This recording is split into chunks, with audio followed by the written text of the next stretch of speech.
Thank you for joining us with Film Frenzy, where we give you the unfiltered review on films of all kinds. I am the film enthusiast Jay Masai.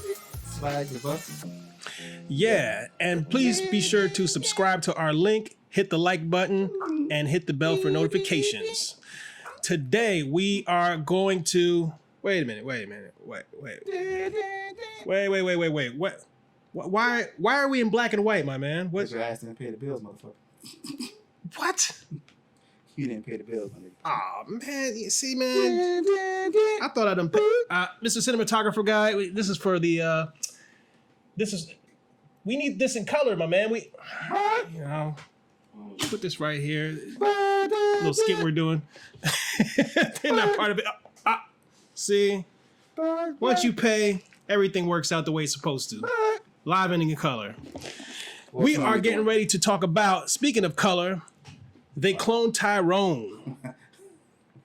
They cloned Tyrone. Everything okay in there, baby? I'm just an average man with an average life. Where the money at? I'm an entrepreneur. I work in the spirit of the pimp game. You know your girl gotta know what's going on in these streets.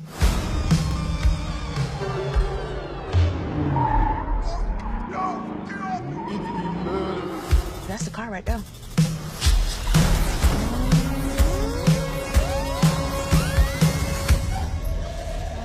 Shit, an elevator in this bitch. Slick, come on. That make your spider senses tingle. Satirical, dramatic film starring Jamie Foxx, John Boyega, Teyonah Parris, David Allen Greer, and a host of others. You can't do that, man, with Keith Sutherland. Keith Sutherland. Who else is in this bad boy? Keith Sutherland, J. Alphonse Nicholson, Megan Sousa. Just a bunch of people in here. The whole mix. So Brian Tyree Hill. This film's got it all. We're about to go deep on this one, yeah? Deep cover on this motherfucker. Where do we begin? Where do we even start with this one? This. You know what I want to talk about? Science fiction elements. So before this movie came out, all that Jamie Foxx drama, you think that shit was real or was it for the movie? I don't know. I honestly don't know. Here's what I do know. You can stop playing good cop. I'm not trying to play good cop, you know. Might want to work with these people, these folks. No, it is a major coincidence that he has this health scare during the release or whatever, or when this film is about to happen. But hey, you know, stuff happens all the times, you know. Well, I hope the brother's good. Jamie Foxx was real good in that movie. Played a pimp. I'm sorry, entrepreneur that had hoes upon hoes. Then you had, what's his name? I forgot his name. Tyrone. You know the dude. John Boyega. Yeah, playing him. Fontaine. So the whole movie was about neighborhood that was... I kind of think it's fucked up. I realized what was going on with the chicken when the commercial came on. So it was getting people through the chicken, the hair, and music. All right, well, let's unpack it just a little bit more before we start to go into aspects of it. This film is a science fiction comedy mystery. That's what it's billed as. But to me, I didn't even really see it as a comedy. I seen it more as a satire for sure, because it wasn't really comedic on purpose. But yes, it's seen through the lens of Fontaine, the drug dealer, Jamie Foxx as the pimp, and Teyonah Parris as one of the prostitutes. That's part of Jamie Foxx's working girl, well, however you want to label her. Self-employed. Sex worker, you know what I mean? Whatever the PC title is. And they kind of stumbled upon something nefarious going on in their neighborhood, and they're trying to investigate and see what's going on. Yes. Some of the aspects are them finding out an underground laboratory where they're actually cloning cats from the hood. You know what I mean? So that's the premise. What do you think of that premise? I think it was funny.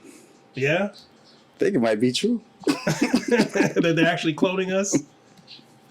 Come on, man. We got more than one doppelganger out here. So, the whole movie. I like the whole setup from the beginning to the end. I like the Keith Sutherland, bad guy. I think he plays a better bad guy than anything else. He was being that basic white man. Keith Sutherland was some type of secret agent, double agent, or something like that. No, but he wasn't even the top of it. He was one of the cogs in the wheel, if you will, that was part of what was taking place. Your boy was the head of it. Who was head of it? Tyrone. But Tyrone was the one that stumbled upon it. That figured out Tyrone what was the going one on. that started. Did you watch the movie? I watched the movie, yeah. At the end, Right. who was the main guy that was doing all this shit? Well, no, but when you think about it, It was the old ass Tyrone. right. Oh, okay, I see what you're saying. Yeah, So Tyrone was smart. right. He cloned himself. Yes. But so was that suggest then it was a lower version of himself that he cloned, or Yes. He Yeah? made himself. He made that character up. Actually, he was smart. So he had to keep cloning himself because he had the one who was the enforcer, okay? Jimmy, whatever his name was. They had Tyrone, the drug dealer. I think they just were experimenting in all of the hoods all across America, and then so he had different versions of himself, Just set up in a But- place. primarily the drug dealer type, that narrative, because that's what they wanted to investigate. They wanted to kind of experiment in the hood, in the projects, or wherever. The place that they had to take place in a place called Glen, right? Or something like Glenn, that. yeah, Glen. you're right, Glenn. So this film was out there, but it definitely lends itself to a lot of social commentary, such as, are they experimenting us in the hood through music, food, and what have you? What do you think? Yeah, Think so? I think so. Through chicken, through fried chicken? Fried chicken. We love chicken. Okay. I mean, I think that he was playing on a lot of stuff, of what do you call it, stereotypes. And he was just bringing it forth about, it's just a quirky type thing. Okay, well, but going back to Jamie Foxx, though, he plays this pimp, Entrepreneur. and he was funny. Funny. As a pimp, he was hilarious. It's like going back to his In Living Color roots with some of the characters he played. He did in go his back. stand-up roots. But I don't think Jamie really changed. I think he still stayed the same. He did change because at the end they all wanted to No, I'm leave. talking about as far as him acting. Like you know how actors just die out. They don't really. Right. He keeps the same. He's still, people still want to see him. I think I don't know. My personal opinion is there's plenty of roles he could have played other than the pimp. Although he did play the pimp to perfection and it was funny, but I don't know. There could have been other roles. Jamie Foxx is a Oscar winner. You know what I mean? He won an Oscar. He's done a lot of great stuff. Not to say that he can't play, do comedic roles, but I think this was vintage Jamie Foxx. yeah. I think it was vintage. He was Jamie funny. He Foxx. was hilarious. I think he was the hero doing all this. The hero. He was the hero. Well, here's my thought about this. When you think about what this film was really trying to say, I think that is like medicine. And people don't like to take medicine, typically. True. You need to put sugar in medicine or make it something to where you want to actually take it. I thought Jamie Foxx was the sugar in the medicine because if you take him out of the equation, now this is more of a serious film. It's more dramatic. It doesn't have any of the comedic parts or bits or whatever. You needed something to kind of, help Help the it go audience down. ingest it. You know what I mean? Yeah, Laugh yeah. at it a little bit. Yeah, but he was discovering a lot of stuff off the top. Yeah. Because the one part when Tyrone Fontaine was laughing, Right. he said, "Motherfucker, you never laugh." Exactly, He stopped, yeah. and he's like, Yeah, so chicken. he started to realize that they were being experimented on through their through products, through chicken, through hair products, through grape drink and stuff like that. So "Oh yeah, at the church." yeah, and the church was a way to subdue them all. I think there's a lot to be said about that. You know what I mean? I think there's a lot to contemplate and think about it when you think about those aspects of it. Another thing I thought that I noted about the film production-wise is it had this grainy quality to it. You know what I mean? Like they almost, like it had a retro look to it. Like they were trying to make it look like 70s blaxploitation. You know who it looked like to me? It reminded me of What's that? some of Quentin Tarantino's work. Right. You know what I mean? It looks not it had like a little bit of dab of him in there somewhere. A little bit of Tarantino. Yeah, I don't know if he likes him or, because I like Quentin Tarantino. Some people just pick up on stuff as a director. Directed by Juel Taylor. This is his feature film directorial debut. So He did a good job. It would be interesting to hear a Q&A to find out who the references, or influences are for this director. I think if they'd have put this not on Netflix and in the movie theaters, I think they did good. Think so? Oh yeah, I know it would have did good. It premiered at American Black Film Festival, earlier this year, June 14th. And it did actually have a limited theatrical release. It probably didn't have a wide release, but it mainly got positive reviews from critics and from audienses or whatever. How much did it cost to make? How much did this film cost to make? I don't see a figure for it, but Hey, it is what it is. I think it did good, man. It doesn't seem like it was a big budget film or anything like that. But let's see what possibly what it could have cost. But in any event, what did you like the most about it? Like I said, Jamie Foxx character, the young lady who played Yo-Yo, and of course the man who played Fontaine. I think they did a good mix together. Right. Everything was the comedic value was there. Like I said, Keith Sutherland just being that nasty henchman. What was your favorite scene? The elevator. Go ahead. Then going down the elevator. Go ahead and hit us with it. Then he hit with boy. He thought it was cocaine, so he was grabbing his stuff and he started laughing. Then they shot the guy by accident. Oh, that was hilarious when you sitting there. Then they had Bloodsport in the background playing. And then when it went down to the drug house, came back, the drug house wasn't there. Well, all of them was smart though. All three of them was smart. Yeah. She wasn't really trying to be a hooker. She said she wanted to be like a detective or something. So that's what got them on. But they must not have disclosed how much they have budget wise for it because I'm not seeing it on Box Office Mojo or anything. I think. But I don't know. Looking at it, when you look at it, this is just my estimate.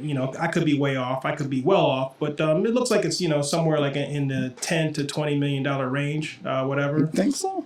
I think so. Yeah, it had production value. It had a cast or whatnot. It looked like they put coin into it for sure. But that's just a stab in the dark. I think too with those two big actors too really brought it in. Jamie Foxx and and he could have probably did it for a pay cut and just did it just to be part of it or whatever. I think so. Maybe but it looked like it had production value. You know what I mean? And it was. It's a film that definitely gives you a lot of discussion. A lot of a topic piece. To talk about. Are they experimenting on us? What's really going on? Why are we so suppressed? We were making a lot of progress in the 60s, maybe even in the 70s in certain cities. What happened? I think what it is opening our eyes to some stuff, like with the music. And right. For some reason back in the day, MC Hammer's Get It Started used to start riots in the club. MC Hammer? You don't remember that? They didn't have to play Mr. Hammer. Let's get it started. No, right. Well,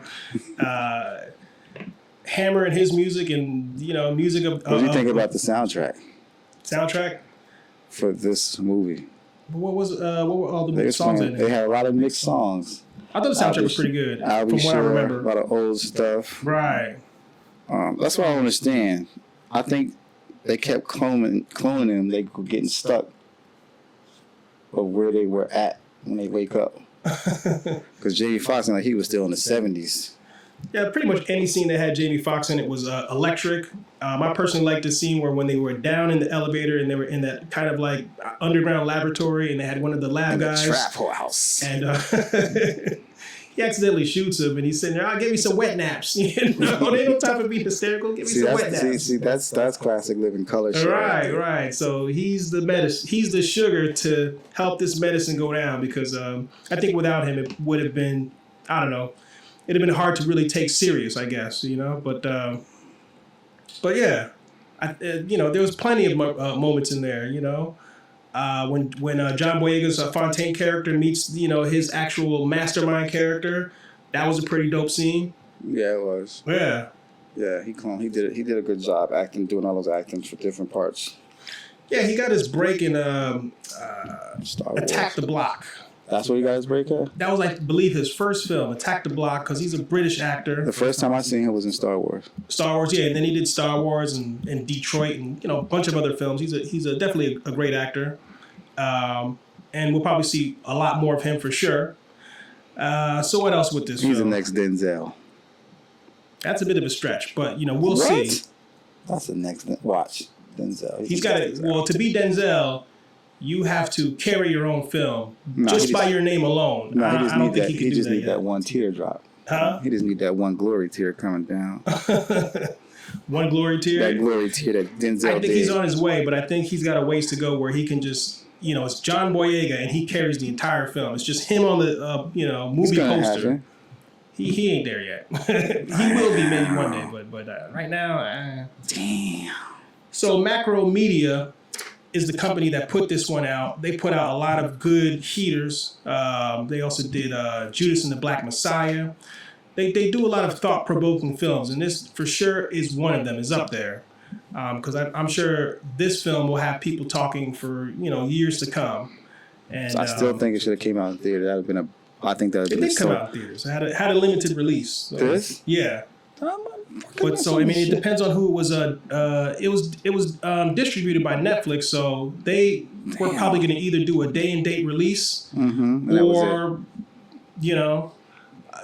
what they just did, have a limited release, see how it works out, and then just throw right on the their Netflix stream. got you. That's what Netflix does, I know you do, and go you on Netflix. Shit. And then, so you said you like the elevator part, right? What about the elevator scene you like so much? I think that was improv. You thought that was improv? I think the singer was improv.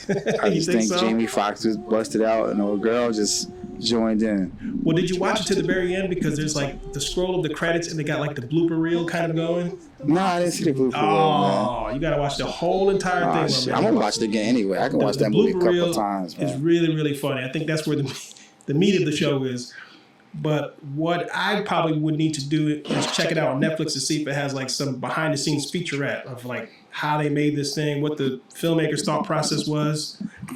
Because I want to know like what were they thinking when they made this film? You know what I mean? Maybe we can try to get a hold of this young man. And that's the problem why we should still continue to have DVDs. I know that's a dated concept, but you used to be able to. DVDs. Yes. These guys know what a DVD is. Right, but I'm saying you have a DVD. They usually have behind the features, like featurettes, like how they made it. The Q&A with the directors and stuff. You don't have that now. You just watch the film, and if you're lucky, you get a chance to see it at a festival where you could listen to what they got to say about it. But that's about it. You can go on YouTube and probably watch behind the film scenes.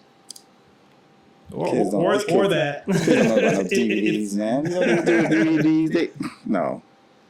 I think we were the last ones with the DVDs. Last of the DVD and VHS era, huh? Damn, VHS. Blockbuster. What do you think about the fact that like he discovered that like his mother was just like a voice recording Oh, that was or fucked whatever? up. Yeah, That was pretty fucked up. just a voice recording. Are they trying to say mothers are just voice recordings? I don't know. I mean, he kicked down the door. He figured that out, but And then it he was on still she didn't was on want She was on the desk in a little box. I ate something at church, baby. And then he still did not want to, after learning that fact, investigate further. He wanted to actually be part of the system. Yeah, Be a because they cog said in the fuck wheel. it. You can't fight the system, so they said to fuck it. Well, he wanted to be part of the system. Yo-Yo didn't. She wanted to keep going and diving and digging. And what happened to Yo-Yo ass? And Yo-Yo got abducted. She got abducted. She got kidnapped. Slick wanted to go and, Handsome. Nah, he wasn't gonna leave Yo-Yo behind. right, he's going to try to hatch the plan to go ahead and figure out where she is. And that's where the adventure kind of happened. Everything was made up. The mother, the brother he had, Everything. all made up. The all concocted story, which is interesting on a sci-fi level, for certain. Let's see. Development on this film began as a script that was optioned from the blacklist. It was a popular but unproduced script. So it looked like in terms of macro, snagging this or whatever, they made a thought-provoking piece. Satirical in nature, but thought-provoking for sure. Right. What didn't you like about the film? I can't say I liked it all. Man. Yeah? Oh yeah, yeah. Okay. Threw you off guard. You did. Threw- Which is going to be interesting to find out what you rated. But I thought the film was overall was good. My thought though was you could have maybe added other characters to help balance the characters that we do see. No. You Why keep not? it with these characters. You can give them more. I think he did right with the characters. You don't have too many. You got drugs, pimp, hooker. Just representing the grimy part, and had some gang. And what's his name was a gang member, not a gang, but he was a thug. Right. So you have pretty much everything right there. Just concentrate on 3 characters. Because when you start adding Ronnie, Bobby, Ricky, Mike, And the preacher. and the preacher man. and all that, Yeah? yeah, man, So- I think but- it was the characters was good. Okay, so I mean, I can get that they're trying to show the underbelly of society. They're trying to show the hood. They're trying to show, I They guess, showed the hood, all right. yeah. But you didn't want to see the other side. You didn't want to see another aspect of us. But in that world, what was the other side? I mean, there's plenty of other sides. Now, That when can we show. were growing up, where I was from, it was gangs, church, drugs, Right. just like that going on. And at that time, people didn't see no way out but to sell drugs, go to school, and hopefully everybody graduates. But you had the drug dealers out there getting money. I mean, some people see, you gotta look at it like this, some people see, I might as well stay in the system.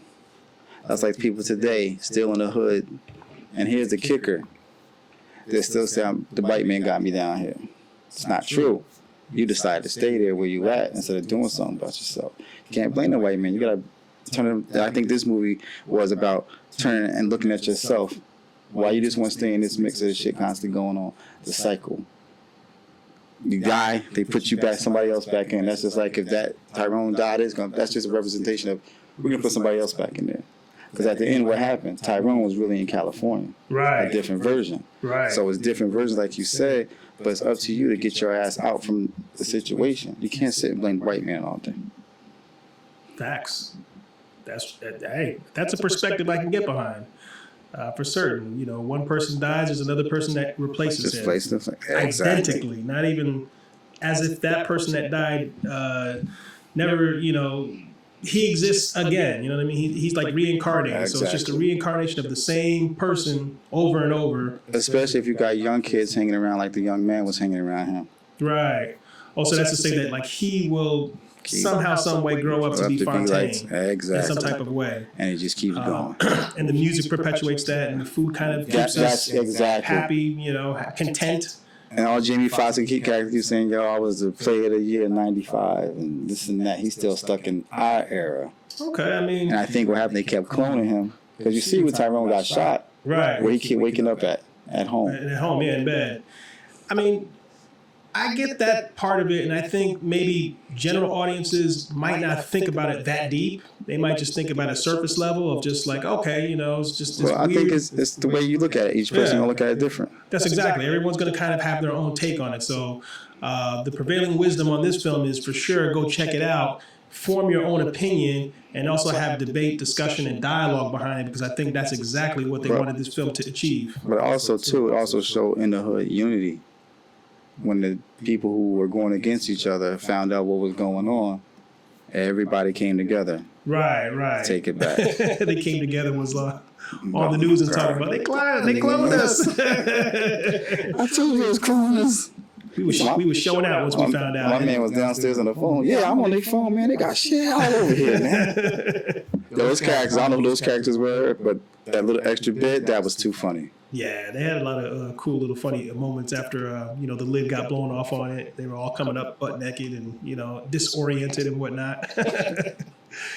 It was it's what. These are one of the rare gems that kind of come out every now and then as well too, for sure. There was a satirical film that came back a few years ago that I think this one gets compared to called "Sorry to Bother You" with Lakeith Stanfield. It's another satirical film that also pokes at social commentary of society, the hood, how we're being exploited for our labor.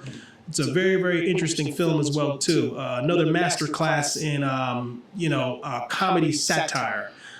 This one to me felt a little bit more grounded, realistic, because it didn't have like extra, I don't know, comedic elements that they had in Sorry to Bother You with the horses, but. Gotta watch that. But yeah, no, definitely check that one out. That one's good too. I wouldn't have been surprised if I saw Lakeith Stanfield in They Cloned Tyrone. It seemed like that would be that type of film he would be in. Where's he from? He plays in Atlanta, the TV show Atlanta, and like he was in that one Western film you watched recently too. I know who you're talking about. Yeah, he was the one that is like, supposedly he's the fast on the draw, but he kind of plays it like he's not. You know what I mean? He played in another movie with in a college too. I forgot. Yeah, yes, I like that guy. Yeah, he plays with a lot of stuff, man. He's a pretty good actor as well too. He's funny. So yeah, they definitely had a good all-star black cast. Kiefer Sutherland, Mr. 24. Was it 24 hours or just 24? 24. 24. And Jack Bauer. Host of others. I mean, I really enjoyed it. And then Brian Tyree Hill was in it, although I don't remember where he popped up in it. That name sounds familiar. He's another guy that was in Atlanta. This brother right here. Oh, yeah. He was also inside the movie with Brad Pitt. Bullet Train, yeah. Bullet Train, Godzilla, a bunch of stuff. Godzilla in King Kong, yeah. We need to review that movie. That movie was funny. Bullet Train? Oh, man. Okay, maybe we'll do a retro on that one, but yeah, and retro. That was this last year. It came out earlier this year, didn't it? Or what? Retro sounds like the 70s. Damn, nigga, you been cloned? I've not been cloned. Well, we'll do when I say retro, retrospective, meaning we're doing a film that didn't come out this year. That came out last year, didn't it? Bullet Train. You just asked me that. And then what did you say? Nigga been cloned. What was the answer, my man? I said yes. I told you it was last year. What year did it come out? All right, motherfucker. Did you say last year, summer of last year? Did you say yesterday? That film tanked, didn't it? The last time I checked, Bullet Train, Brad Pitt, it probably should have made more money than it did, but this film was released July 21st, came out in and around the same time that Oppenheimer and some of those blockbusters were happening. Oppenheimer. So it probably did good on the streamers, but was up against a lot of stiff competition if it was going to be in theaters. Some people ain't seen Oppenheimer. It would have been up against some stiff competition if it stayed in the theaters. Let's be brutally honest. Oppenheimer, Barbie, those two films were going to take the box office regardless whatever else was going to be out there. And this is kind of like a smaller tier film. But not to say that it doesn't have significance. Juel Taylor, Tony Rettenmaier is also the screenwriters for this as well too. So check them out for certain things that they did. This was produced by Charles King. Stephen Dr. Love, I guess his name. Jamie Foxx was one of the producers, and yeah. Oh yeah. Yeah, he was one of the producers on it. So. Oh yeah, heavyweight behind it. Okay. He definitely did get behind it in a major way, and yeah, who knows if the health scare had anything to do with its promotion? I don't. Either way, man. I hope he's good, man. He's like I said, he's a good actor. I'm sure he is. Just probably. He's just a good. I like him in all the movies that he played. No, Jamie Foxx is Except when he got almost beat up by LL. Any Given Sunday. He did good in that film too. I didn't really have a problem with him in that film. I think. Oh no, he almost got beat up for real, remember? Well, right, because he was provoking. He was provoking Jamie Foxx. Niggas got off the plane. He had too many jokes. He had too many jokes. Had too many subliminals. LL wasn't really having it. LL was hip to the game of all the jokes and everything. Was like, all right, one more time, bro. So we're gonna go back to Hollis. Yeah, he came with it, but yeah, Jamie Foxx has got a pretty good filmography. It just made me wonder why he did this role. Not even this film, the role, because I think he might have picked that role for himself. I can't see nobody else want it. But why though? Why is the question. Listen, like you said, he's an Oscar winner. He's never played. Didn't he play what's his name though? Tukey Wilson. He might have. But why wouldn't he play that role? He might have. I can't see nobody else. I can't see nobody else play that. Yeah, I mean, I don't know, but Also, in looking at his filmography, he still continues to do films that I think that's in his wheelhouse, especially in terms of comedy, action comedy, and then just like whatever else. And the brother can sing. He did do Strays with Snoop Dogg and Will Ferrell, so you know what I mean. He did Day Shift. He's he's kind of an actor that just like stays within mainstream and also ventures off and does like different stuff. Right. So what are we? So I'll go ahead and go with my rating first, so that way I don't feel like I'm being influenced by you or anything. But I will give this movie 3.5 buckets of popcorn. I thought it was really good, and I think it's definitely worth checking out, especially if you are black. Wow. What do you give this movie? First time in my life. I'm gonna give it a 5. Wow. Yeah, I'm gonna give it a 5. Okay, you are entitled to that. Why are you giving it a 5? From start to beginning, I liked it. I was up on my. It wasn't like Oppenheimer and going through the motions, getting sleepy, watching it. I was up on it. Okay. 5. So this is a classic. You're saying this is a classic. This is a classic. Classic. This is gonna be up there, right up there with Breaking Loose. Which Way Is Up? Okay. And Let's Do It Again. Okay. That's my movie, and Stir Crazy. Okay. So that's in that category. You heard it first. It's a classic. It's a must-watch by Uncle Swag. For me, I thought it was a good film. I do think it's a film for sure that's going to hold up over time, 10 years, 20 years from now. This will be a film we'll be talking and discussing about. Its social relevancy, social commentary, what it was actually trying to say, I think we'll continue to talk about it because I think when you watch this and you think about Popeye's commercials and you think about how we have all of these different offshoots of us, singing, laughing, humming, really being excited about eating chicken, it can kind of make you think a little bit, you know what I mean? I do like chicken. I love fried chicken. Listen, it's one of the best, but it's one of the worst things for us to eat, you know what I mean? We ain't got no business eating that shit. Let's be real. But yeah, anything else about They Cloned Tyrone? Nah, but I'm pretty sure we have some more stuff down the road about it. Think there'll be a sequel? No, it can't be a sequel. You No? can't sequel this. Don't sequel this. Don't fuck it up. Don't fuck it. Don't fuck it up.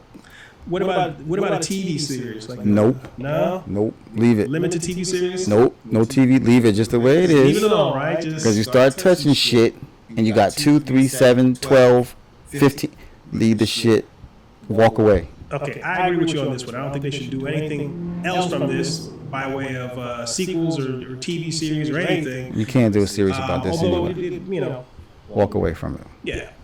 But I would love to hear what the filmmakers had to say with it about it. If there's a Q&A that's I floating around on the I net. hope he doesn't do. I hope he just leaves it. Go to something I'm else. sure they will. I'm sure part of it's just talking about it. Talking about it at great lengths about like what it was they were trying to do. He might be the next Spike Lee. For sure. Anyway, that's it for Film Frenzy. Be sure to check us out with our social media links, our social media handles. Be sure to like this, subscribe, Follow. and we'll see you on the next one. That is it. I'm Jay Beside the Film Enthusiast, Uncle Swag Movie Pod. and we are out.